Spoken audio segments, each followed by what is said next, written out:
And then I looked at it in terms of general physician, what we need to know, in terms of internal medicine, what we need to know, because extremes then will come up into the category of your, sir, yeah, extremes will come up in the category of the specialization, like the management of respiratory failure, etc. So therefore, when I started, I think that's what Stephen Hawking said. The greatest enemy of knowledge is not ignorance, it is the illusion of knowledge. And unfortunately, nothing can be more prophetic, what he has said, than the way we are actually in cases of COVID. And you see, more than 1 lakh papers have published over it. So in this information flow, we need to pick up the right information. I think that is very important. And what we have also realized, that science and technology, it does revolutionize our lives. It has. But memory, tradition, and myth frame our responses. And you can see it, that current war which is going on between the allopathy and Ayurvedic, and how the people have been using. And so I think we have to realize very clearly that when we talk in terms of science, we have to look in terms of our beliefs and myths also. And that is what we are realizing this time about the number of prescriptions and the quackery which we are seeing. All of you are well aware now, it's a positive sense single stranded RNA virus. It's a highly virulent zoonotic epidemic virus from which animal it has come up, which intermediate animal from the batch it has come up, we still don't know. Pangolin was supposed to be, but now with the new data which is coming up, it is showing up that probably it has escaped from the lab, where people actually at 6 different places, and they created some, they were playing with the 4 amino acid sequencing that was responsible for that. I I think that is extremely important for us to know. And this particular diagram, all of us physicians must know by heart, because this is the basis of the diagnostics which we do it. In this, if you will see, it envelops small membrane protein. This is the standard we do it to screen it up. And that's what you see also on TrueNet also. And after that, we try to find out whether person has an S or ORF gene, etc. What is very important case, that the variant which was seen in UK, they found that as protein they were not able to detect in that, but they were having ORF gene, etc. So what is important for us is that if we have a facility of checking all the three genes, and if your S gene is there, practically you can take it up that yes, you are dealing with a UK variant.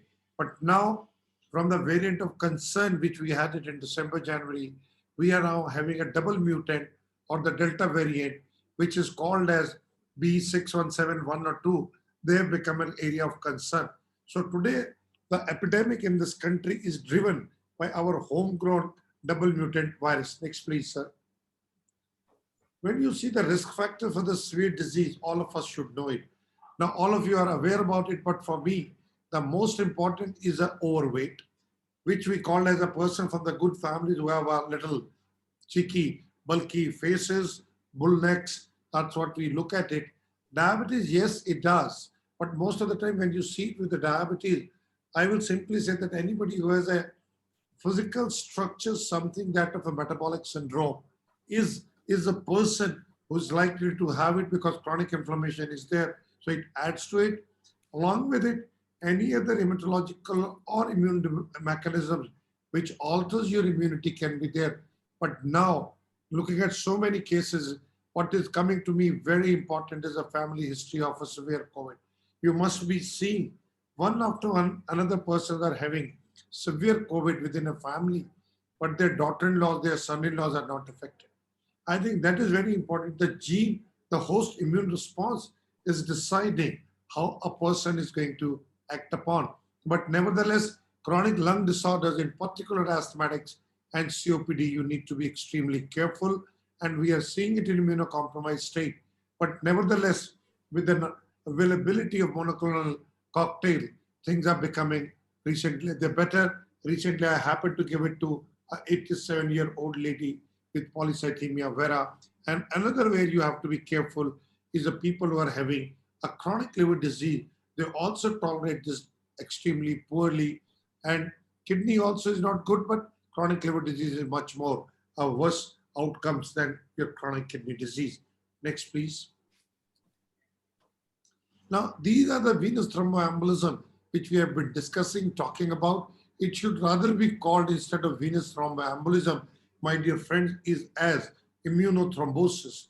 That's what we are realizing, that this virus not only attacks the alveolar epithelial cells, but it also attacks the endothelium. So viral endothelitis, leading on to a new terminology has come up called as pulmonary induced coagulopathy, is an important role. And that is why a role of aspirin is started coming up. Besides your or clopidogrel, which you can simple parlay P2Y12 inhibitors are coming up. Next, please. For me, this is the most important slide. We need to know the timeline of COVID-19 disease. And repeatedly, we are making mistake here, all the physicians. When you see it here, you have an exposure. Between the exposure and an onset of a symptom is an incubation period, which is roughly 5 days. Then the symptomatic phase starts. And when the symptomatic phase starts, the first 1 week, you will see people will not have much of a problem and a mild disease, etc. But whereas the majority, 85% or so, cases will recover, 80 to 90, depending upon it, the risk factors underlying there in the society or in the population in which the disease is happening. But that is the time when the early pulmonary phase starts. So the most important trouble in this patient comes up is in the second week of illness. And then I say second week, it is from the onset of symptoms. I've seen repeated mistakes made by people looking at it that day the positivity reports come up. You may have a given sample 2 days late back and report coming up now. So it is very important for us to understand that one.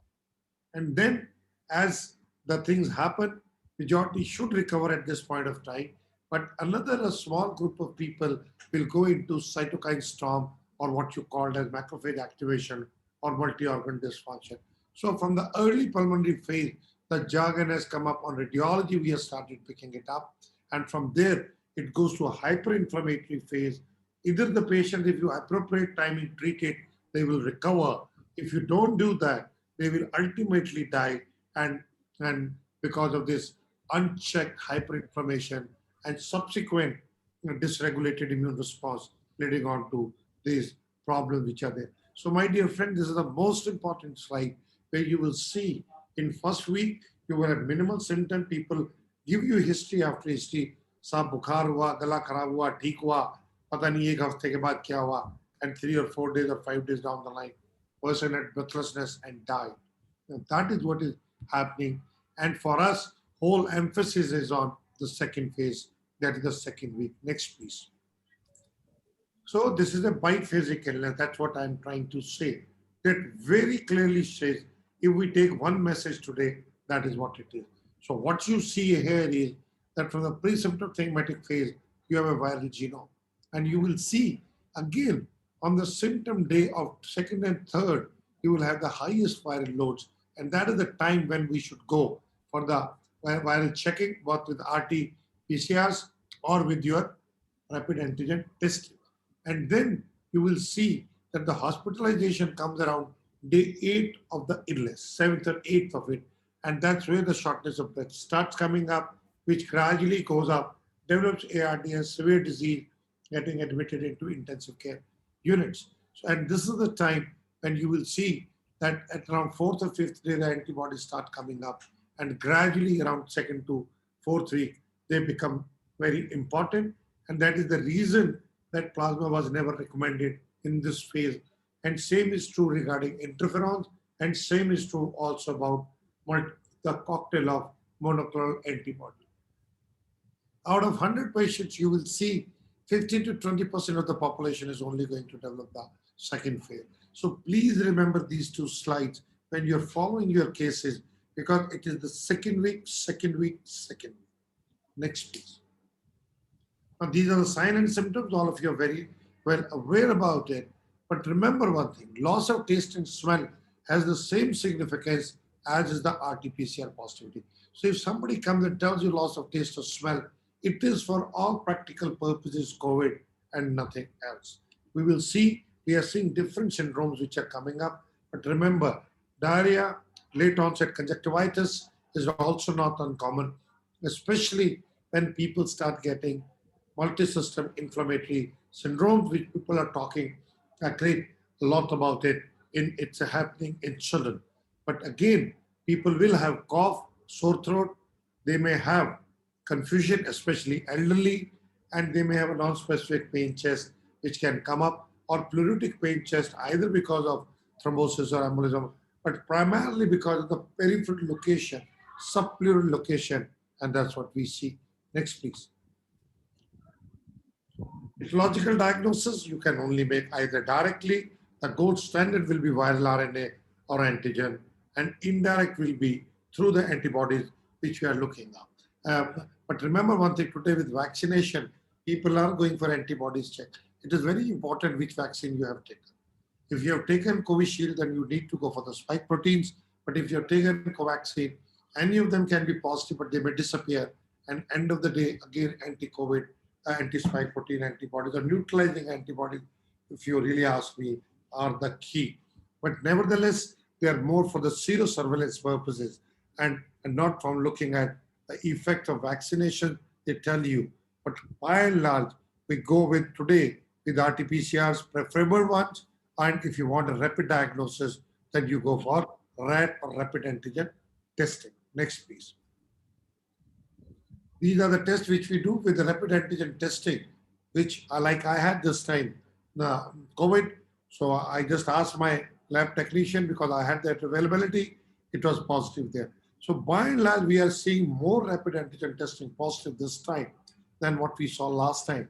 And when we correlated it with our RT-PCR results, we found out that this time viral load was very high.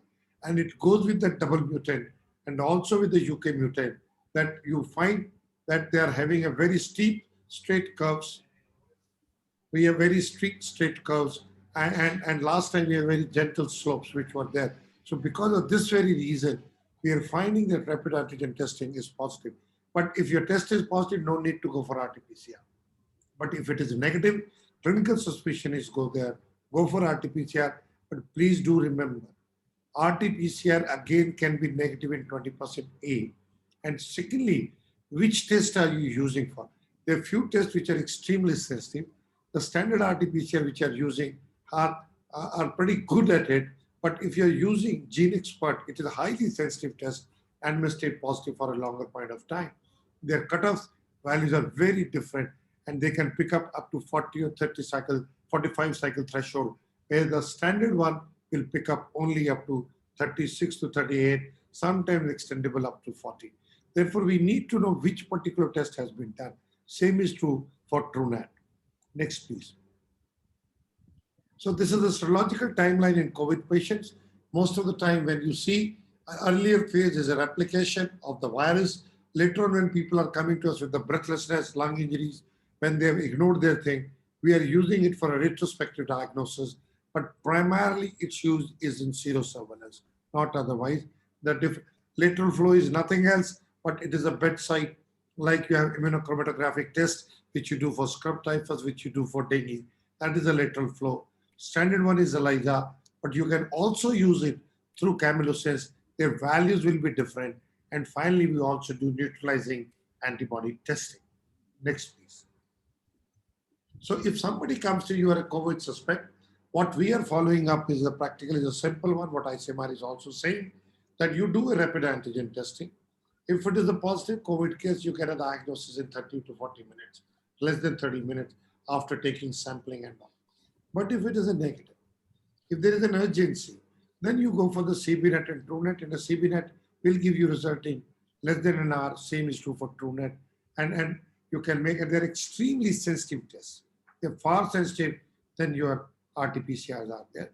If there is no urgency, you go for RT-PCR testing. Results will be at my center at Rohtak. We are providing, right, and even at the peak, we were providing up to within 6 to 8 hours the results. And now when we started this thing, we had a capacity to 250 tests because of our viral diagnostic research lab by the ICMR, which was established in Rother 4 years back, but today in a day we are doing up to 3,000 testing. And, and still we have now 5 RT-PCR machines, and they are working along with 3 extractors automatic with 1 manual extractor. So it needs a lot of manpower RT-PCR.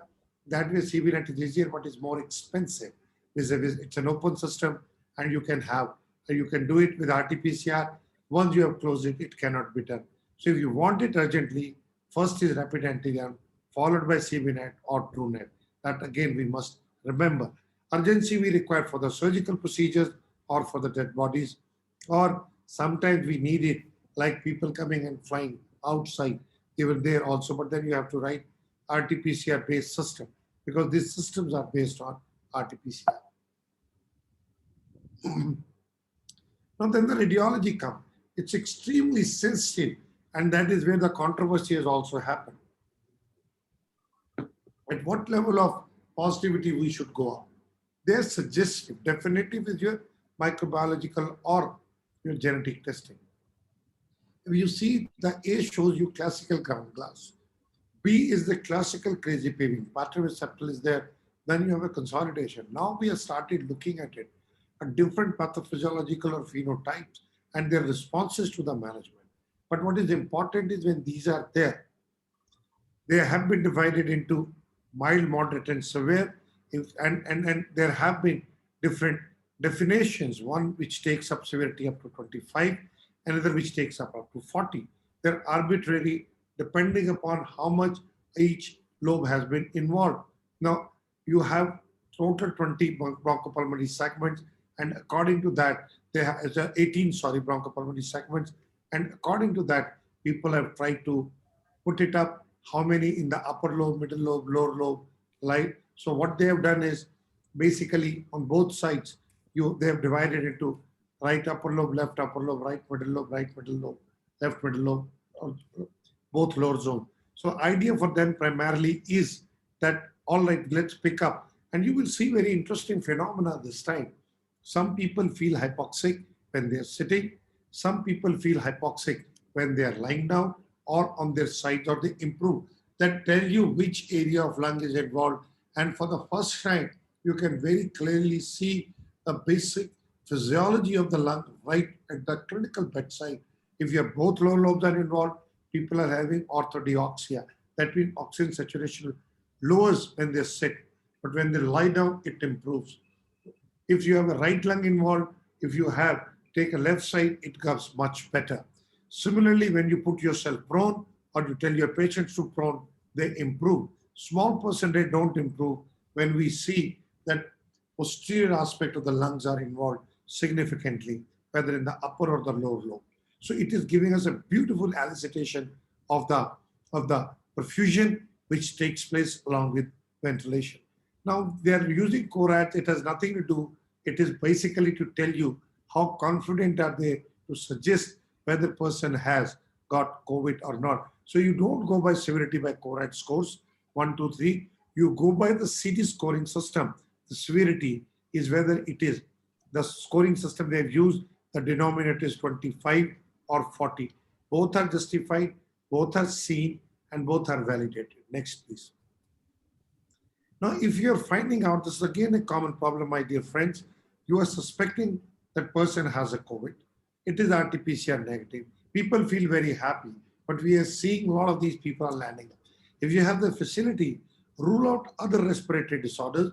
We are using, because I have the facility, by using film array or multiplex PCRs. Or we must also rule out this time the other tropical infections coming to us with the fever. So that is where the HRCT has a role to help us making a diagnosis. It either gives you an alternate diagnosis, or if you are finding CORAD 4 or 5, 6 I have not written, because 6 means RT-PCR positive. So if you are finding CORAD 4 and 5, again, please go for RT-PCR. It is positive. Remember one thing, you do on second or third day of illness preferably, and try to use an ultra-sensitive test, and still it is negative, clinical suspicion is high with radiology, clinical pattern, treat it as COVID. Now the government also accept, ICMR also accept. If it is clinical suspicion is low, always look for alternate diagnosis. Next, please. Home management is the key which all of us are involved, and that is what we see it here. We need to tell people very clearly to look after themselves. They need to have a good hydration, take simply paracetamol and cough syrup if it is needed or required. They need to lie down supine, so have a good oxygenation with the deep breaths in, have a good nutritious food which may have multivitamins and minerals. And we do recommend steam inhalations and a warm water gargle so that it helps. You can use a chlorhexidine also. Next, please. And that is the key. We need to check it on the middle finger, and once it is there, we check middle finger because it's a dual supply of the blood.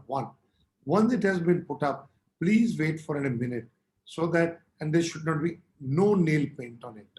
And along with it, pulse oximeter should have good and appropriate batteries which are functioning.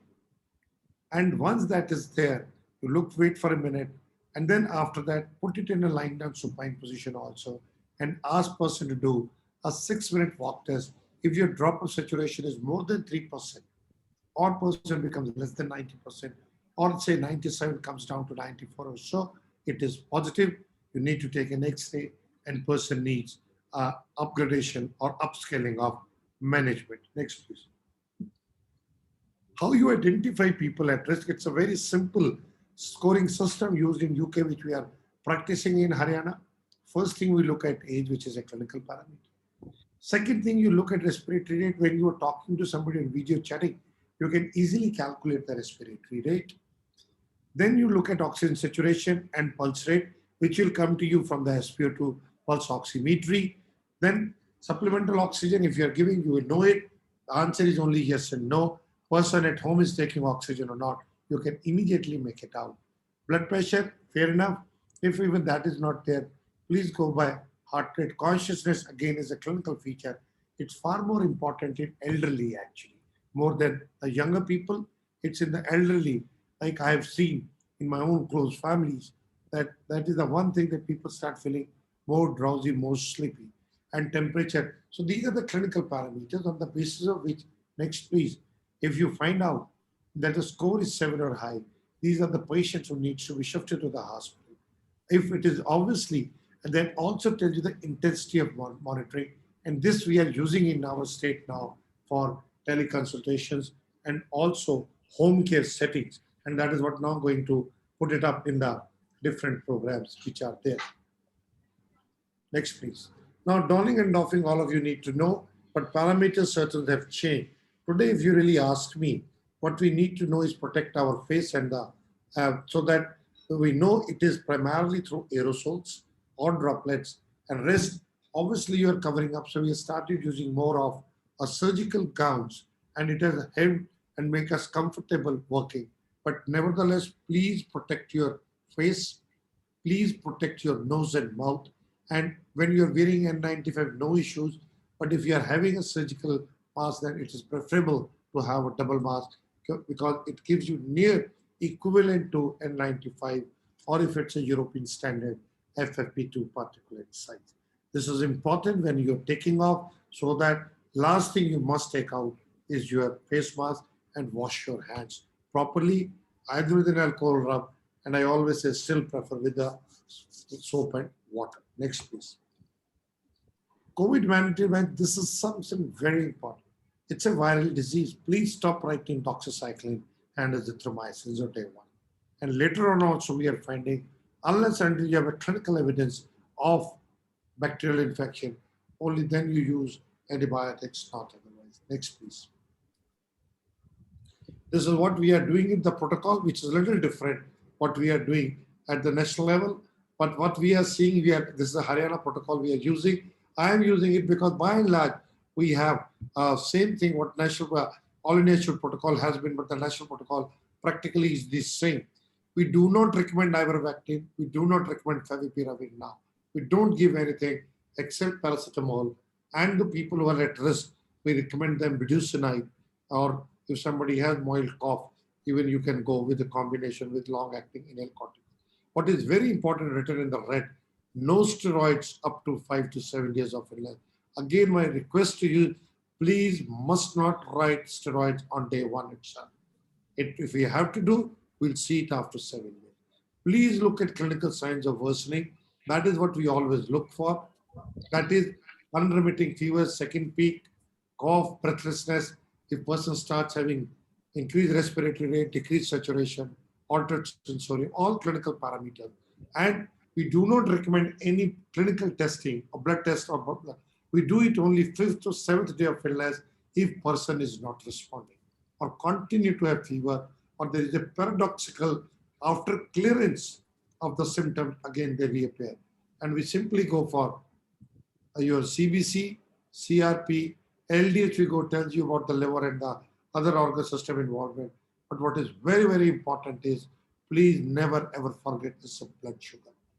X-ray chest and HRCT, we only go if somebody has hypoxemia or has a breathlessness, or we find that either of these things are grossly abnormal, not otherwise. Next, please. This is the moderate illness. We use steroids, dexamethasone or equivalent with methylprednisolone for 5 to 10 days, gradually taper over 3 weeks to prevent fibrosis. We do not use antifibrotics. Remdesivir only when hypoxemia is there. And this is new drug you must be finding. I have written it. But this is because the NIH has written, if it is available, fine. If it is not available, no issues. You can use it with remdesivir. But this is the one I have given the fourth version of a protocol to the state government today. That's why it is with you. But if you are not finding steroids for some reason, uncontrolled diabetes, or worried, then baricitinib or tofacitinib can be used with remdesivir. If you want to use enoxaparin as per D-dimer, but what we are recommending is to use only when you have 3 to 4 times had D-dimer with a low molecular weight happening. Less than this, you can actually use antiplatelets and have an effective, because this is an immunothrombosis. Platelet aggregation has an important role. So your antiplatelets play a very good role. And the data has started coming up that yes, they are helpful. We don't give persons who have a liver dysfunction, remdesivir, or a renal dysfunction having low GFR. There it is not being given. And when you use steroid, use equivalent amount of doses. Next, please. Severe illness, again, we use remdesivir with steroids, no doubt, but the dose is much more than what I have written. In the one, it's practically the double the dose what we wrote in the moderate. And here a person continues to improve, we gradually stop. If there is no improvement, then we are using two things. Either we are finding when PA to FA2 ratio is less than 200, we use methylprednisolone pulse of 250 for 3 days and then see the response, optimize it. Or alternately, with that steroids people are using, that we are doing it under trial conditions and we have found a very good results. But nevertheless, the key is control of blood sugar and liberal use of insulin to take care, along with metformin and other SGL2 inhibitors. If you want, you can take that. But if person shows you a very rapid decline in the clinical scenario with your oxygen status and along with evidence of inflammation. So you need to look at 3 things. First, clinical symptoms. Secondly, the inflammation. And third is the inflammation you come to know through the lab reports. And then you see the physiological alteration in terms of what it is making on your CNS, on primarily your respiratory system, and then along with it on the cardiovascular system. So we look at 3 base systems. First is clinical, what patient symptoms are, clinical signs are. Second, we look at inflammation, the lab parameters. And the third, along with it, as I said, we look at it, the rapidity of these actions which are coming up, and if radiological worsening, and the physiology which you see in terms of hypoxia, hypotension.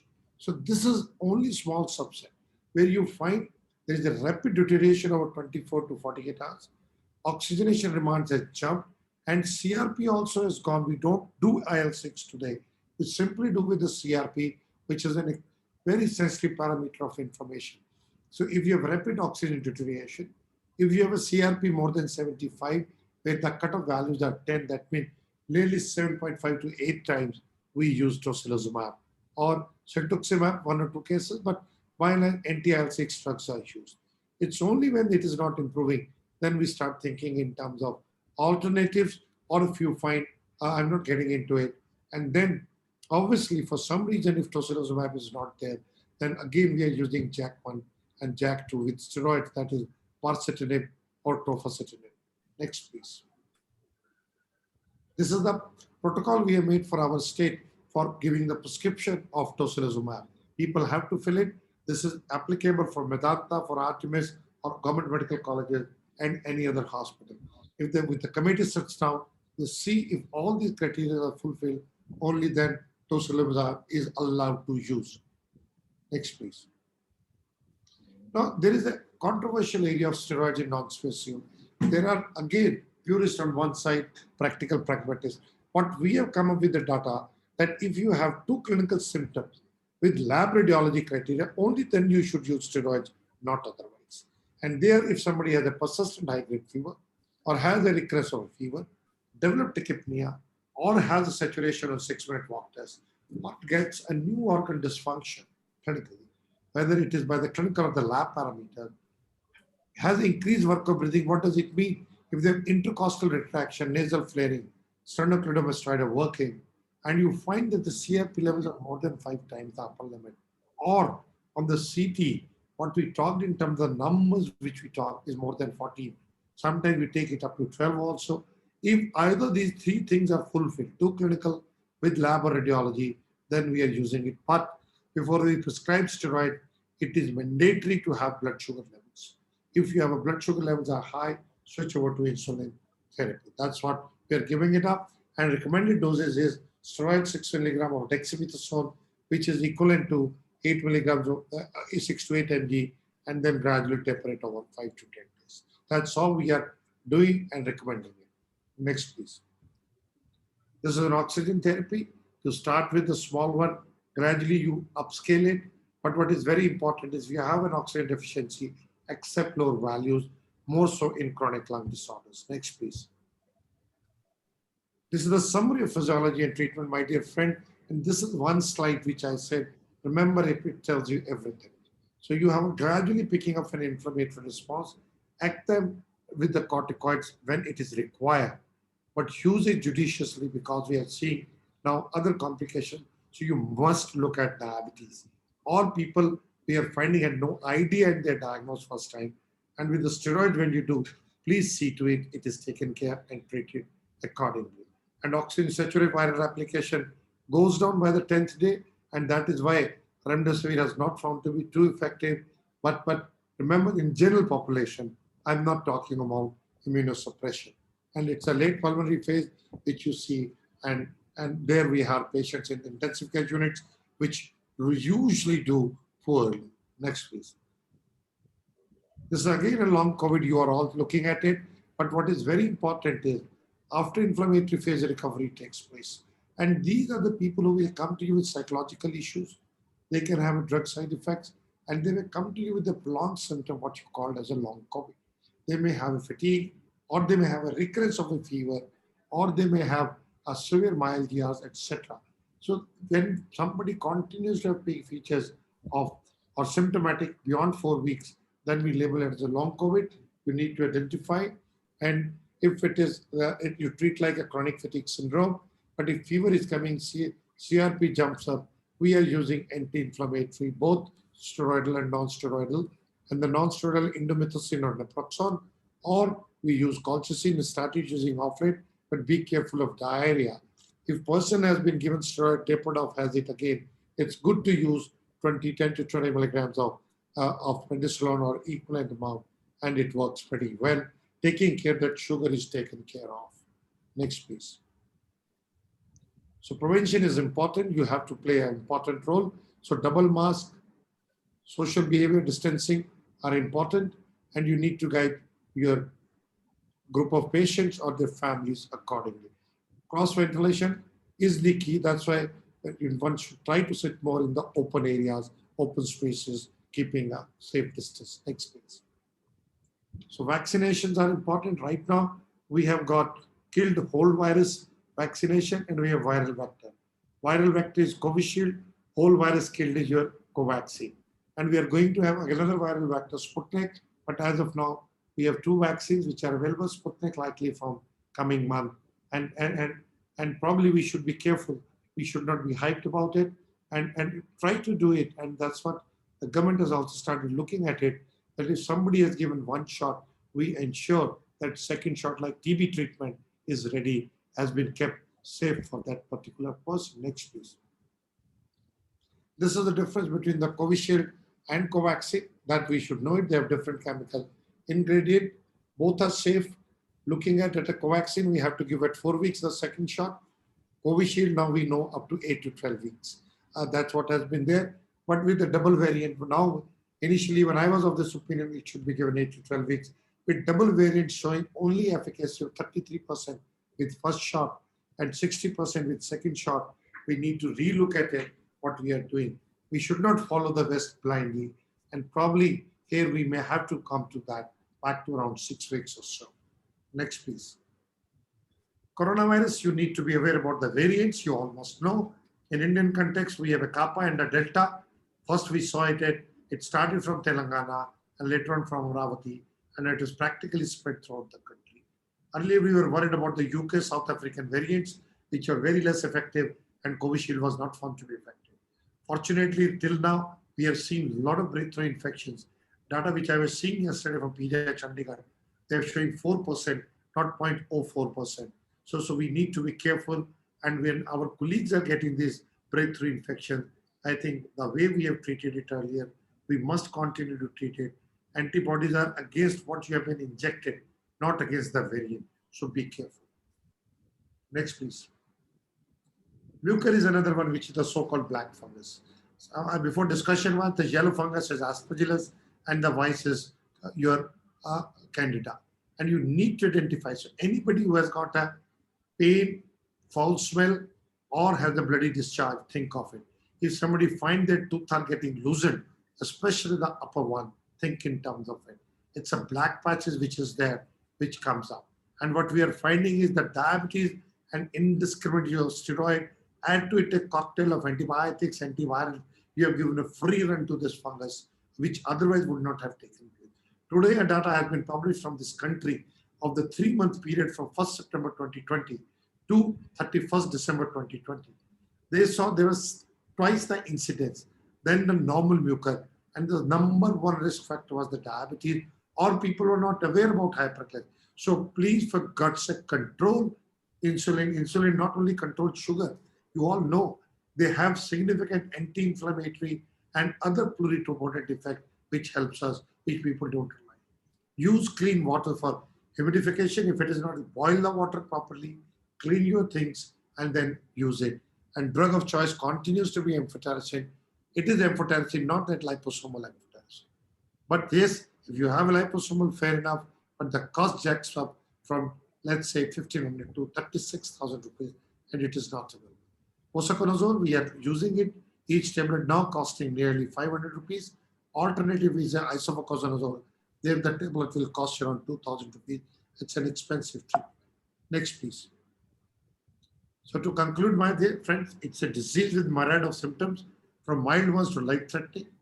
Diagnosis primarily is by your rapid antigen or with the RT-PCR, with the antigen testing.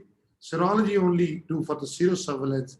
You have to tailor-based approach, but you need to put them into mild, moderate, severe, and along with it, use steroid judiciously. They are the lifesavers. Use tocilizumab in a selective group of patients. Now the data in the BMJ showed it saved one patient if it is given to 25. So whole thing is tiny. Pick early, treat aggressively, but when you want to use steroids, please, for God's sake, look at closely, watch the blood sugar levels and the immunosuppression which it can cause. If we take care of these things, along with we promote vaccination, along with we do help our patients understanding and the families understand the importance of prevention, we have to be a bearer of public health. We need to take it to different places to reduce the burden of this disease. Thank you very much. Thank you, sir. Thank you very much. Sorry for this delay. No, not much questions. Only I will just allow only two, one which is in the chat box. And the first in the chat box is which antibody, either neutralizing or anti-spike antibody, if patient is vaccinated with Covishield, should we advise? Ideal speaking, will always be neutralizing, but nevertheless, because it's an anti-spike protein, So that gives you a fair amount of energy. So antispasmodic. Thank you. The second is the role of ninatinib or perfenadine in post-COVID lung involvement and how long we should continue. We don't use it. It is still Oh, under experimental and trial conditions for the very okay. simple reason because the fibrosis is non-progressive, but Yeah. having these drugs takes long time to act. So trials are on till with the outside trial condition will not recommend one. Secondly, nintedanib has a drug interaction with the oral anticoagulation and low molecular weight heparin. Please reduce the doses, and it can also cause significant liver injury and diarrhea. Is Be there any role of steroid in post-COVID lung involvement? Yes, we are using it. And again, try to use mild to moderate disease doses 10 to 20 to up to 30, not beyond that, of prednisolone or equivalent amount. And what we are finding is our data which we are collecting and trials are going on, they're found to be much, much better than use of your antifibrotics. But be careful again about diabetes, sugar control. That is the key. Correct. And the last is, can we use high dose of vitamin D3 in early phase or also use in post-COVID lung involvement? Vitamin, D3, D. no role, except that where hypervitaminosis is there, you correct it. That's all. Nothing more than that. Okay, agreed. So what is the role of high level of this iron therapy, what is being prescribed usually? Iron It is therapy, we are not prescribing. Nobody is doing it. In fact, some people have used to reduce the incidence of mucus to have a iron chelation therapy because it requires iron for its activities. But otherwise, nobody gives iron. This is the first time I'm hearing it actually. Nobody gives it and should not be given.